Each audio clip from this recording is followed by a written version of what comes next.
Hello, ladies and gentlemen. Now we're going to try to solve this quadratic using completing the square. Okay. So the first thing we want to do is we want to write down our familiar relationship or our familiar identity that will allow us to solve this problem. And that identity is going to be x plus a squared equals to x squared plus 2ax plus a squared. Okay. And as you saw in the previous example, you don't have to have it memorized. You can just explicitly calculate it whenever you need it. Okay. And so the next question, so now to do the completing in the square, to apply this identity in such a way that it helps us to solve this problem, we recall that the question we want to ask is this. For what value of a will this piece, x squared plus 2ax, match this piece, which is the x squared plus 7x? Okay?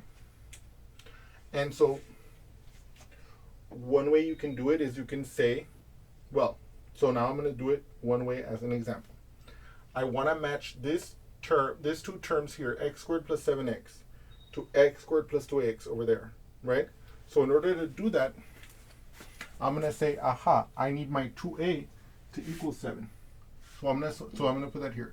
2a equals 7, okay? What does that force us to have? If I divide both sides by 2, it forces us to conclude that a is equal to 7/2. Okay? So we don't have to think about it. We just set up the equation to solve for that variable a, and we find the a that we are required to have. So now what we can do is we can evaluate that expression. So let me do that here in a large form so that you can see it. So x plus 7/2, right? Because we solved a equals 7/2. So I'm going to use this formula. X plus 7/2 squared, which is this term, is going to equal to x squared plus 2 times 7/2 x plus, and now we've already used that line there, so we're going to erase it.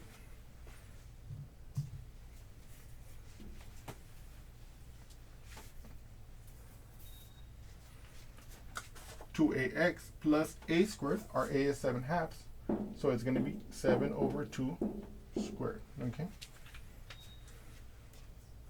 So now, first of all, I'm going to calculate this over here on the side.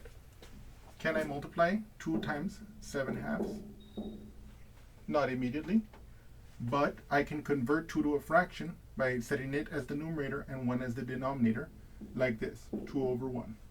So it'll be 2/1 times 7/2, like this. Can I multiply these two? Yes. To get the product of two fractions, I multiply the numerators to get the numerator of the product, and I multiply the denominators to get the denominator of the product. So here, I can have 2 times 7, which is 14, divided by 1 times 2, which is 2. And yes, if you ask yourself, aha, 14/2, what is that? It's exactly 7. As it should have been, because we were attempting to get that as part of the design. So we get that this is x squared plus 7x plus, what is this 7/2 squared? Well, 7/2 squared is going to be 7/2 times 7/2. And again, just as in this example here, to get the product of these two fractions, we multiply the numerators to get the numerator of the product, and we multiply the denominators to get the denominator of the product. 7 times 7 is 49, so it'll be 49. 2 times 2 on the bottom will be 4, so we'll have 49/4. Okay? So we can now see, in fact, that x plus 7/2 squared is equal to this expression over here. Okay? And now we're going to go one step further with that. Okay? Because remember, one of the things we want to do is we want to get this piece by itself. So in order to do that, I'm going to subtract the 49 over 4 on the right hand side here, and I'm going to subtract it from the left hand side. Okay. So that leaves us with the following situation. This minus this is 0. So on the right hand side of this equation, I'm only left with this expression. So x squared plus 7x. On the left hand side of this equation, I'm left with this expression minus this. So let me write that down explicitly here. So x plus 7 over 2 squared minus 49 over 4. And so what you can see from this calculation is that in this original quadratic equation that we want to solve by completing the square, we're going to replace this term by this, we're going to replace this piece of the expression with this expression here. So now let's do that right away. I'm going to put my bracket here, and I'm going to say, okay, this can be replaced by x plus 7 over 2 squared minus 49 over 4, close bracket. This replaces this. I bring down my minus 3 here, and then of course I bring down my equals 0. So using the completing the square technique, using that identity that you don't have to memorize, that you can always calculate explicitly as we did in the first example, or you can memorize it if you like it. You can make a flashcard of it with an example on the back of it, of course. Just, just a little tip there. But once we've done that, we are able to use that fact, as we did here, to replace this piece of the quadratic expression with this term. Now this might look more complicated, but this is going to enable us to solve this equation, okay, using the completing the square technique. Now let us proceed with that calculation.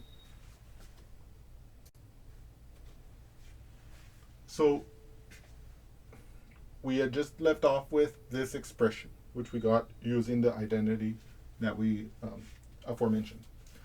So now we want to proceed with this problem, okay? So as you can see, we can remove this bracket so that we can simplify the left-hand side of this equation, okay? So let's do that here. I'm going to bring down this term here, x plus 7 over 2 squared minus 49 over 4 minus 3 equals 0, okay? Look at this. I need to combine these, okay? So let me do that here in explicit detail. What is negative 49 over 4 minus 3? That's our question, okay? The first thing I want to ask, can I actually do this calculation? Well, not as is, right? I have to make this into a fraction. As we saw before, we can make the 3 into a fraction very easily by simply setting it as the numerator of a fraction and setting 1 as the denominator. Now we're closing to subtracting these fractions. They're both fractions now, but we can't subtract them quite yet. Why not? Because they don't have the same denominator. How are we going to fix this? We're going to need to multiply the fractions by other fractions which equal 1, but in such a manner that the denominators are going to give us a common denominator. In this case, I can see that I could multiply 1 by 4 and it would give me a 4. So in fact, I won't have to multiply both fractions by a fraction. I'll only need to multiply this fraction by another fraction, okay? So what is that fraction? Well, as I hinted, it'll have to be 4 over 4. This fraction, 4 over 4 equals 1, because it has the same numerator and denominator. And moreover, when I multiply the denominators, it will give us, when I multiply the fractions, the product will be a fraction with a denominator that matches this denominator, which means we'll actually be able to perform the subtraction. So let's proceed there. Let's proceed like that. So negative 49 over 4 minus, how do I take the product of two fractions? I take the product of the numerators to get the numerator of the product, and I take the product of the denominator to get the denominator of the product. 3 times 4 is 12. 1 times 4 is 4. And look at this. We have two fractions with the same denominator that are being like essentially, we can look at this as an addition, okay? And so And so now we can proceed with this, okay? Now, by the way, you might say, okay, David, that sounds completely crazy. There obviously is subtraction, right? And that is true, but I want you to recall the following fact. Whenever I have two numbers, A minus B, that is always realizable as A plus the opposite of B.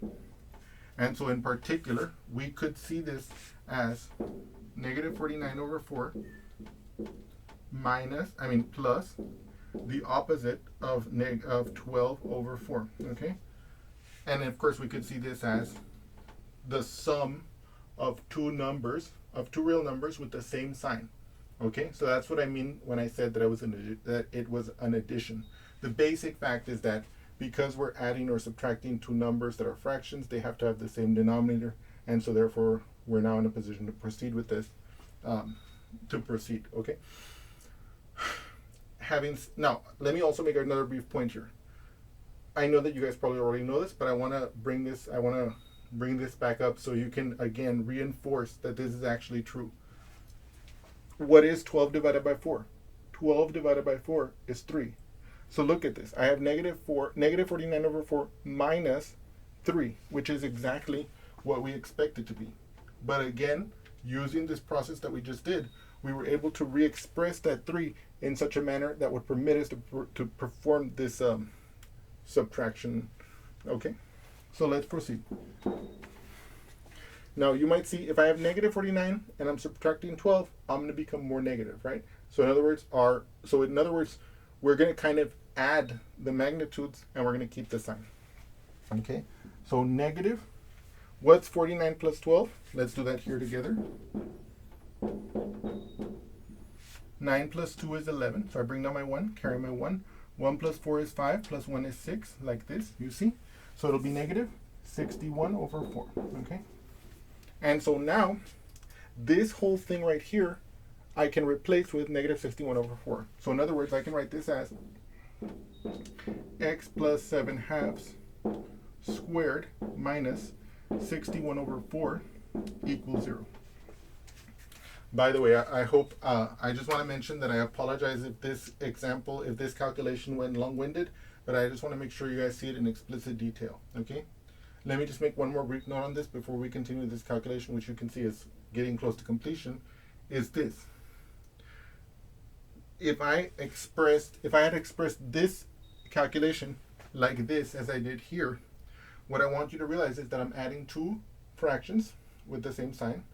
So when I add two numbers with the same sign, I keep the sign to get the sign of the sum, and I add the absolute values to get the magnitude of the sum.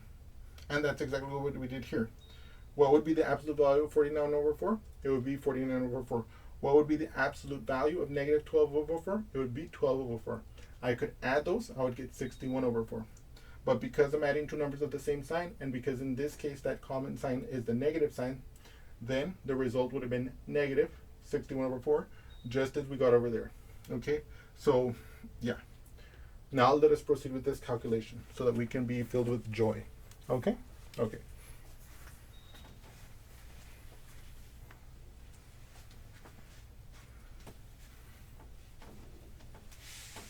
Okay, so here,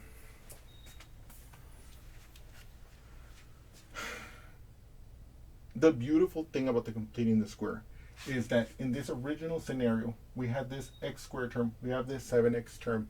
We can't isolate this square term to square root it, and we can't, and in this case, we can't get rid of this x term. So that's what complicates the matter.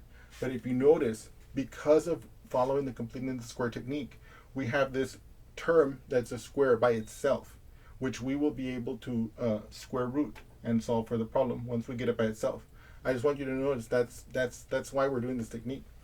So now what we're going to do is we're going to add this to the other side. Okay? So we're going to have x plus 7 halves squared equals to 61 over 4. See, if I add the 61 over 4 to the left, it'll cancel with this one. And whatever I do to the left, I must do to the right also, right? To keep the equation in balance. Well, if I add 61 over 4 to 0, I get 61 over 4, right? Okay. Look at this. I can now square root both sides. So I'm going to square root both sides. the square root, well, so let me write it down explicitly. I'm going to square root the left, okay, x plus 7 over 2 squared, and I'm going to square root the right. Now, if you notice here, I'm going to affix a plus minus, so it'll be plus minus the square root of 61 over 4. Okay? Now, this left-hand side, when I square root a square, the square root and the square cancels. Boop, it's gone. So I can re-express this left-hand side as merely x plus 7 over 2. Or even, without the parentheses, x plus 7 over 2. Okay? This right-hand side, okay, I want you to know that whenever you have two numbers that are positive, and you, like for example, a and b in this case, if I have two positive numbers, a and b, and I divide them like this, then I can replace that with the square root of the a on top and the square root of the b on the bottom, like this. Okay? So here I have the fraction that consists of two positive numbers, the 61 and the 4, and I can rewrite this as plus minus the square root of 61 divided by the square root of 4. We know that the square root of 4 is 2, and so we can rewrite this as plus minus the square root of 61 over 2. Okay? So look what we have here. After doing this whole calculation, we arrive at the point where we have x plus 7 over 2 equals plus minus the square root of 61 over 2. Okay? We're nearly there now.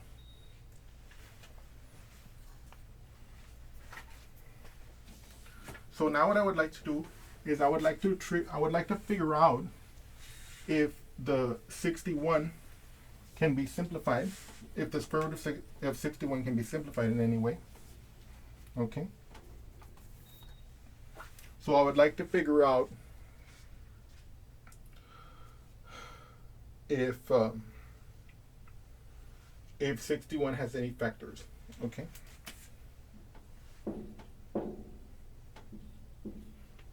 So what you can do is you can start thinking, okay, is it divisible by 2? No. Why? Because the last digit is not 0, 2, 4, 6, 8. Okay?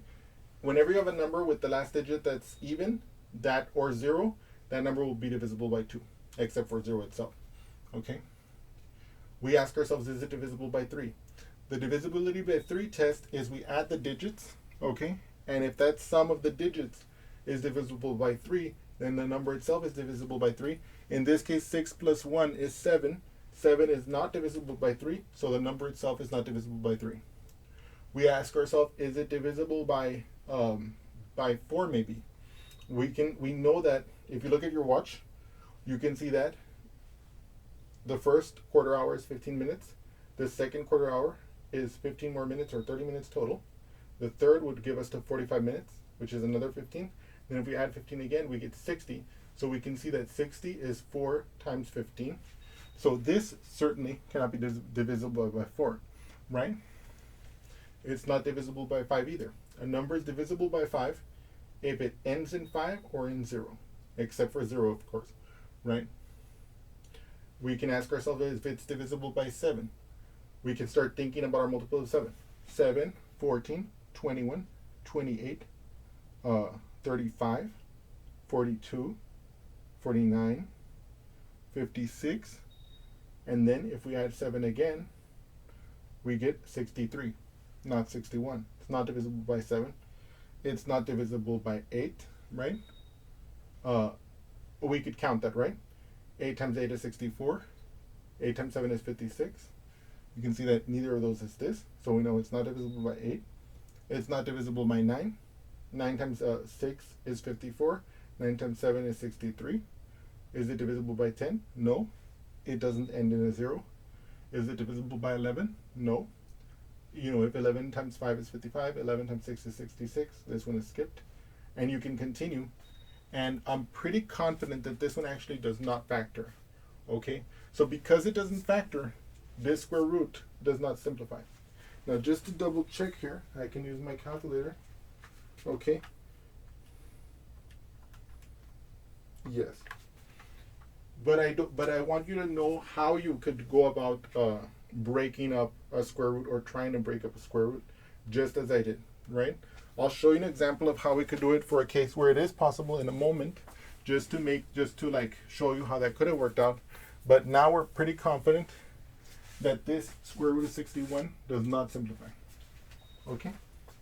So now we are left to get the x by itself to get our roots, to get the solutions to this equation.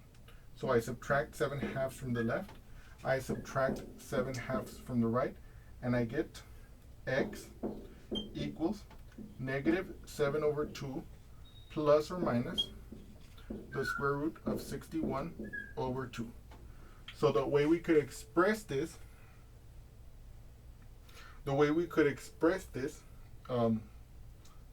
so we could stop here. These are the solutions of our equations if we want to rest with this shorthand form, or we could express them individually.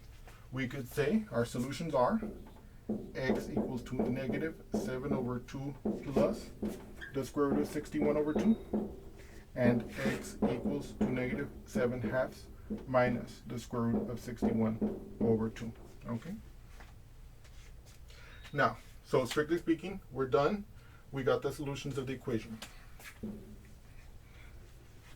Okay? If we were to take these values, we insert them into this equation in the place of x, this equation would go to 0. Okay? Let me see. I'm tempted to see whether I should do that for you guys or not. I think we should do it, okay? So I'll do that afterwards. But I do, so let me write those down here as I'm going to do it for one of them, okay? So that we can see that, because I want you guys, I know I've told you guys before that you should always check your answers on several occasions. And so I'm going to do it with one of these so that you can see how even something that looks utterly complicated like this can also be evaluated in a quadratic like this, okay? So that you guys can feel that confidence. So I've saved these down here, and I'm going to do a quick segue to show you how we could have simplified a square root in the event that that was possible, okay? As it will often be possible for us, okay? So let's try, as an example, to rewrite the square root of, let's say, 112, okay? So how would we go about doing this? What we would start with is we would make our table of factors for 112. Again, this is not to do with this problem, but because I was going to try to simplify the square root of 61, and since we could see that that one doesn't simplify, I want to show you how we would have done it if it could have simplified. So in this case, we're going to use an example that will simplify to a certain extent, and so that will permit us to appreciate this technique and to develop some confidence in this technique so you can apply it in other problems, and because we're going to need it in other problems, okay? So how would we simplify the square root? Well, we would start making the factor tree. So we would start by dividing. In this case, we see the last number is 2, so we know this one divides by 2. And in fact, we know that that's 56. 2 times 56. Okay? Maybe you didn't know it was 2 times 56, so we could have done long division. 2 goes into 112. 2 goes into 1? No. 2 goes into 11? Yes. 5 times. 5 times 2 is 10. 1 minus 0 is 1. 1 minus 1 is 0. I bring down my 2. I ask myself, how many times does 2 go into 12? Goes in 6 times. 6 times 2 is 12. We subtract these, and we can see, of course, that it's a 0 remainder. So you can see, in fact, that 2 goes into 112 56 times. So then you can see the 56, again, ends with a 6, and you can see that that'll be 2 times something. Let's do that here. 2 goes into 56. How many times? 2 goes into 5 twice. Why? Because 2 times 2 is 4. 5 minus 4, that's 1. I bring down my 6 like this. So then I ask, how many times does 2 go into 16? 8 times. Why? Because 8 times 2 is 16. And of course here you can see I subtracted. I have 0 remainder, meaning that it's a perfect factor, right? So that is 2 times 28. I can again pull out a 2 here. Now here you probably know 2 times 14 is 28. And you probably know that 14 is 2 times 7, okay? So actually this one factored out extremely nicely, okay? And now the implication of this factorization, okay,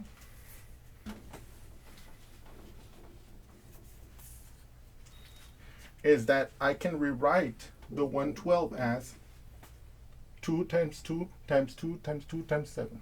So I'm going to do that here. 2 times 2 times 2 times 2 times 7, okay? And the way a square root works is that for every pair on the inside, 1 comes out, okay? So I have 2 pairs here of 2. So for this pair of 2's, I can pull 1, 2 out. For this pair of 2's, I can pull another 2 out, and I'm left with the 7 by itself left on the inside, like this. And then 2 times 2 is 4. Okay, so I have 4 square root of 7. Okay, and I want to point out some, so in other words, what I'm saying here is that if I wanted to simplify the square root of 112, we would end up with 4 square root of 7. Now, I want you to observe something else. Just as for every pair, I pull out one representative to the outside, I can test this square root by taking this 4, and if for every pair, I can pull 1 out. For every number on the outside, I can push the square in. So in other words, if I wanted to test this, if I put the 4 inside, it would be, so in other words, this is an aside, so I'll use a different color. Okay, right? I could write 4 square root of 7 as the square root of 4 times 4 times 7. And then, of course, I would multiply the 4 times 4, which would give me 16. I would multiply the 16 times 7, okay? And I would check if that gave me 112, okay? And you would see that it does, okay? So whenever you have the square root like this, you can test it by whatever number is on the outside. When you put it in as a square, which is exactly the opposite of how we pulled out numbers to simplify the square roots, okay? Let me see, what was else I was going to say about this? Oh, yes. But so that basically shows you how we would have simplified the square root for the problem if it had been possible to simplify it. Okay? Okay. So now, finally, I'm going to test one of the solutions we got from completing the square so that you guys can see how to evaluate a quadratic like this when the number looks decidedly unpleasant. Okay, let's just be honest about it. So we claimed that x equals negative 7 over 2 plus the square root of 61 over 2 is a solution of this equation. And that is true if, when we insert this value of x into this equation, it makes it true. So I'm gonna substitute it into the left-hand side. Okay? So it's going to be this squared, so negative 7 over 2 plus the square root of 61 over 2, okay, squared, plus 7 times this expression, negative 7 over 2 plus the square root of 61 over 2 minus 3, and we're going to simplify what that is. So I'm going to do this in pieces, but very systematically. So for example, the first thing I'm going to do is I'm going to calculate what this is, and in the next line I'm going to put that result here. But I'm going to do it here on the separate we can imagine that this is a separate sheet of paper for convenience. So negative 7 over 2 plus the square root of 61 over 2 squared, what is that? That is exactly equal to negative 7 over 2 plus the square root of 61 over 2 times negative 7 over 2 plus the square root of 61 over 2. Okay? Why? Because whenever you have something squared, that means you're going to take that something and multiply it with itself. Okay? Boom, boom. If it had been cubed on top, it would have been this expression multiplied with itself. Boom, boom, and boom. 3 copies, right? So now this looks terrible, but let's do it together. First, how are we gonna multiply this? We're gonna FOIL it, okay? We're gonna do negative 7 halves times negative 7 halves. A negative times a negative is a positive, and when we're multiplying two fractions like this, the product of two fractions will have a numerator that is the product of the numerators, and it'll have a denominator that is the product of the denominators. So here it'll be 7 times 7, which is 49. and 2 times 2, which is 4. And as we mentioned before, the negative times the negative was positive, and so that's why this one's positive. Now, we're going to have a look at this. Negative 7 halves times the square root of 61 over 2. So, we're going to multiply those two. It's a negative times a positive, which means that the result will be negative.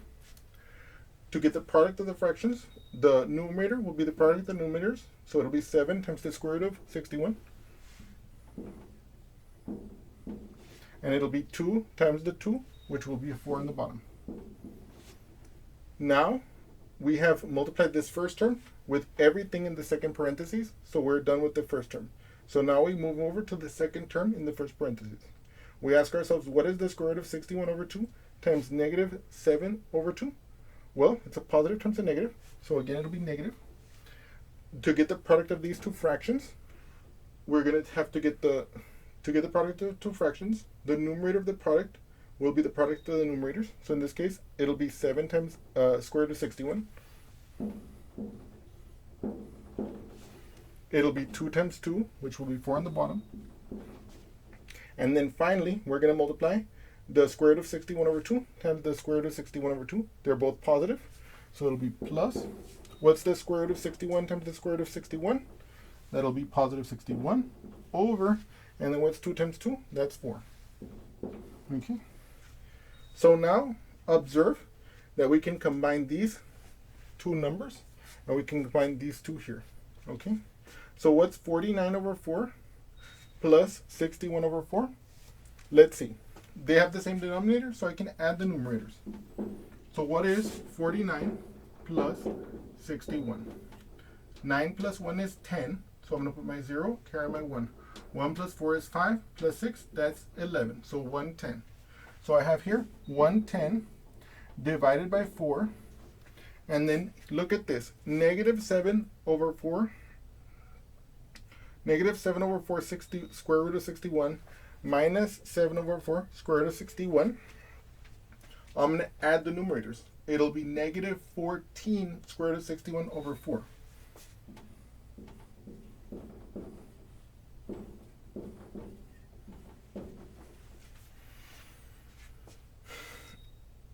And you might say, okay, David, that's great and all. You might say to me, David, I want justification for that. I want to know by what criteria I can justify you having done that calculation.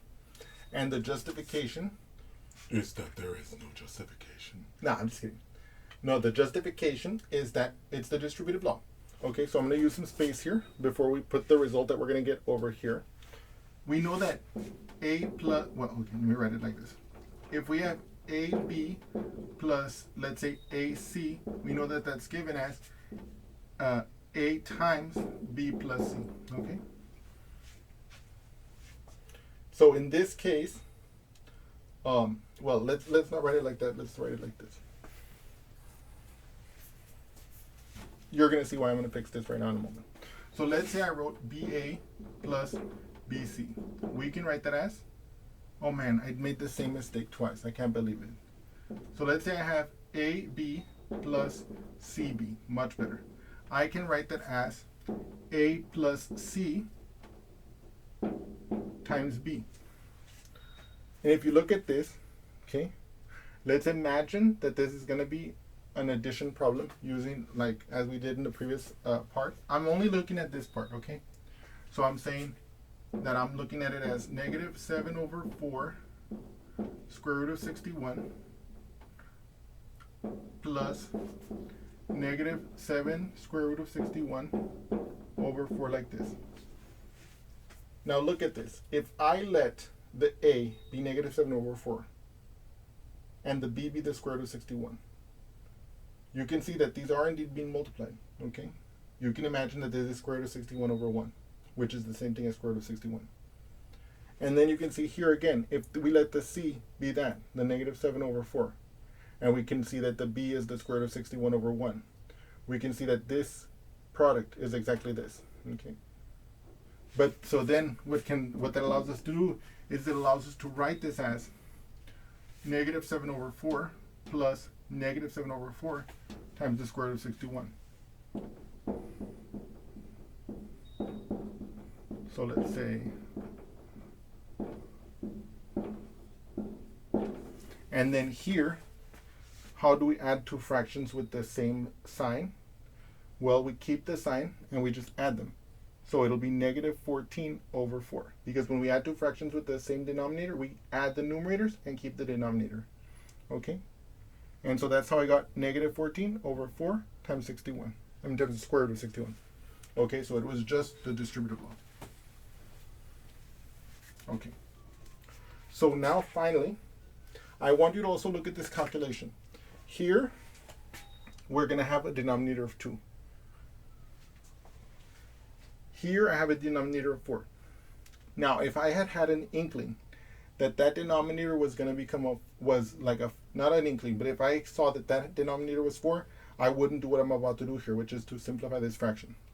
Okay, so sometimes one of the things that you'll do as you do more calculations is that sometimes you'll look forward in the calculation, and whereas it might have been possible to simplify a result that you're getting intermediate to that final step, you might realize that it's better to leave it unsimplified to blend with a later calculation. We can see that here that's not going to be necessary. So here I'm actually going to simplify it. I ask myself, what is 110 divided by 2? That's 55. So it's going to be 55 over 2 minus 7 over 2 square root of 61. Okay. So you can see that, like, for example, if I divide the top and bottom of this by 2, 4 divided by 2 is 2. But what is 2 goes into 110? Let's do it together here. 2 goes into 1, it doesn't. 2 goes into 11, 5 times. 5 times 2 is 10. 1 minus 0 is 1. I bring down this 0. 1 minus 1 is 0, so it doesn't count. 2 goes into this 10 5 times. 5 times 2 is 10. So you can see that indeed this one simplifies to 55 over 2. And then this one, I divide the top, the 14 by 2, that's 7. I divide the bottom by 2, the 4 divided by 2, that's 2. And so that's why I get that expression. So I have now expressed this piece, this square, as 55 over 2 minus 7 square root of 61 over,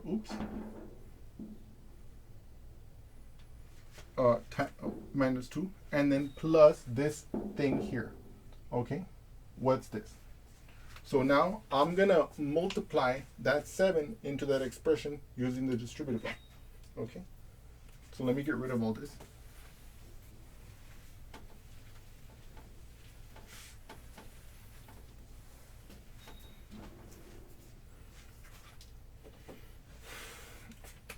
So the question is, what is 7 times negative 7 halves plus the square root of 61 over 2, like this?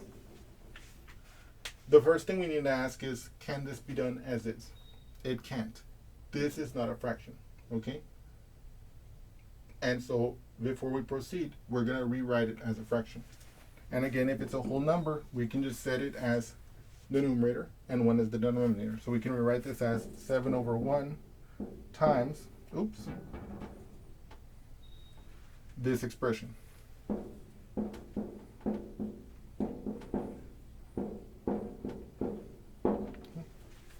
So then, this is going to be the distributive law.